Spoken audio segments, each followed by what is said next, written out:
आप सबको मेरा बहुत बहुत प्रणाम, नमस्कार।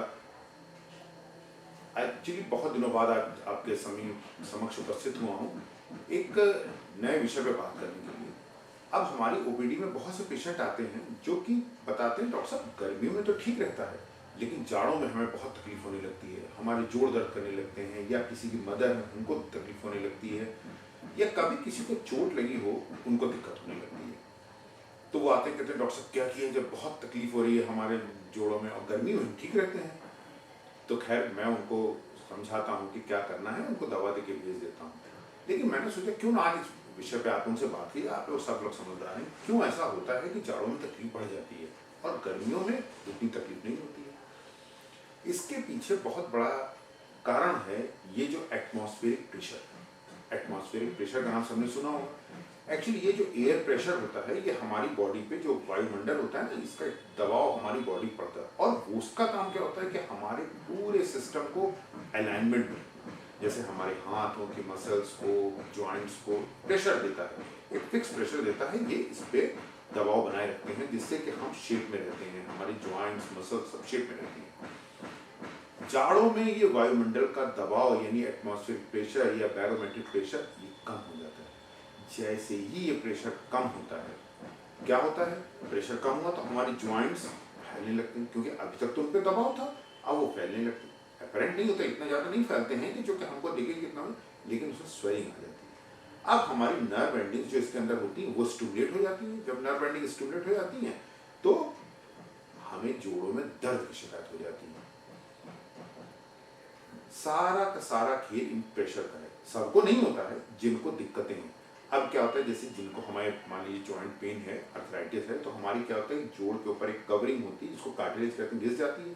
तो घिस जाती है तो हमारी जब स्वेलिंग हुई तो जो नर्व एंडिंग्स है उससे हमारे टिश्यूज स्वेल करके उससे जाके रब करते हैं, फ्रिक्शन होता है, तो हमारे पेन होता है। इसलिए क्या होता है, जाड़ों में हमें एक फिक्स जॉइंट पेन होता है। वहीं गर्मियों में हम देखें तो एटमॉस्फेरिक प्रेशर बढ़ा रहता है, सब जॉइंट्स अलाइनमेंट पे रहते हैं, सब कंप्रेस रहते हैं, हमें पेन नहीं होता। तो ये हो गया एटमॉस्फेरिक प्रेशर का दबाव हमारी जॉइंट्स पे। एक कारण और है, एक कारण और होता है, एक कारण और जो है वो ये है कि जैसे जैसे गर्मियाँ आती हैं, जैसे जैसे गर्मियाँ आती हैं या जाड़े आते हैं तो हमारा पानी का इंटेक कम हो जाता है। गर्मी में पानी का इंटेक बढ़ जाता है और जाड़ों में पानी का इंटेक कम हो जाता है। जैसे ही जॉइंट्स में पानी का इंटेक कम होता है, क्या होता है, हमारे जो साइनोवियल फ्लूइड होता है ना, इसको लुआब कहते हैं, वो जिसकी कंसिस्टेंसी है वो हार्ड हो जाती है। मतलब जब लुब्रिकेशन रहेगा तो तरल की तरह बहेगा, लिक्विड है, लेकिन जैसे जैसे गर्मी है तो उसका जो प्रेशर होता है वो कम हो जाता है, तरलता कम हो जाती है, कड़ा हो जाता है। तो क्या होगा, लुब्रिकेशन नहीं कर पाता तो जॉइंट पेन बढ़ जाता है। यानी आपको देखा विंटर्स में दो चीजें हमारे जॉइंट्स में प्रभाव डालती हैं, एक तो एटमॉस्फेरिक प्रेशर, दूसरा पानी की कमी या डिहाइड्रेशन, ठीक। तीसरा होता है हमारी इनएक्टिविटी।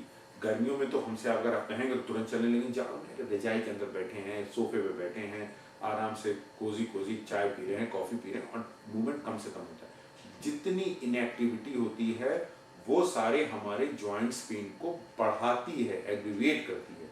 यानी तीन कारण हो गए, एक तो एटमॉस्फेरिक प्रेशर, दूसरा हो गया पानी की कमी, तीसरा हो गया इनएक्टिविटी, चौथा हो गया लैक ऑफ विटामिन डी, जो कि सनलाइट नहीं निकलता, हम लोग बाहर नहीं जाते हैं, विटामिन डी कम हो जाता है। यानी कुल मिला के ये कारण हमारे जॉइंट्स पेन को विंटर्स में बढ़ा देते हैं। अब ठीक कैसे करेंगे, बस जस्ट रिवर्स कर दीजिए।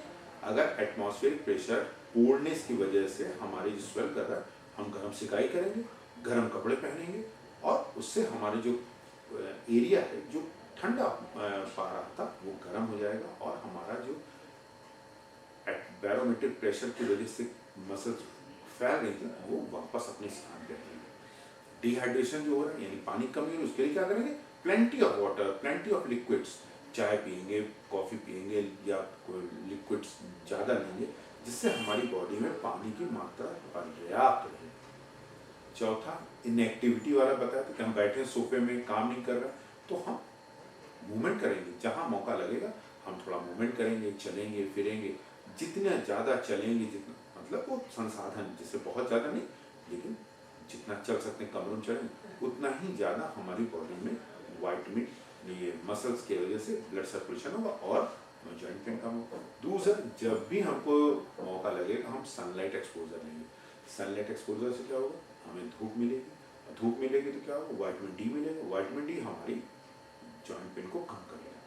तो कुल मिला के ये 2-4 कारण थे और उनका कैसे बचाव किया जाए।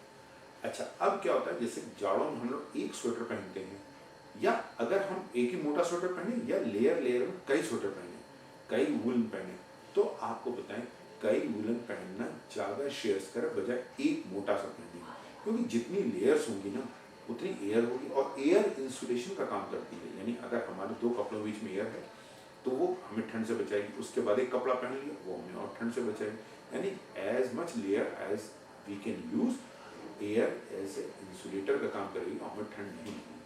तो यानी अब हम जाड़ों के पेन से घबराएं नहीं, सिकाई करें, मूवमेंट करें, एक्सरसाइज करें, वेट बेरिंग एक्सरसाइज में टहलें फिरें, खूब बढ़िया vitamin rich nuts, vitamin C, fruits, oranges, ये सब खूब बढ़िया खाना खाएं, आंवला, एप्पल, गुआवा, ये सब बड़े रिच सोर्सेज होते हैं। धूप जब भी मिले धूप में बैठें और पानी खूब पिए। ये करेंगे तो हमें जोड़ों का दर्द जाड़ों में नहीं होगा, कम होगा। इसके बाद भी आराम नहीं मिलता है तो आप डॉक्टर से संपर्क कर सकते हैं, ठीक है ना। चलिए फिर किसी और विषय पे बात करेंगे, आज इतना ही।